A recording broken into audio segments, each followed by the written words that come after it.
When planning your garden, where do you want to plant your carrots? Carrots, okay, this is a little tidbit that's kind of neat.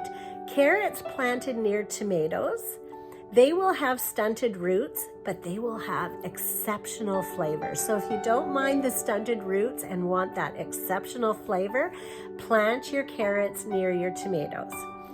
Now, they also love to be planted next to lettuce, peas, radish, rosemary, and sage. So all of those things are great companion plants, and you know what companion plants are. It's part of companion planting, where you plant certain things next to each other to eliminate pests and to encourage your garden to thrive. So plant your carrots next to your lettuce, your peas, your radishes, rosemary, sage, and tomatoes. The place that carrots don't like to be, they just don't like to be next to these plants, are dill, parsnips, and potatoes.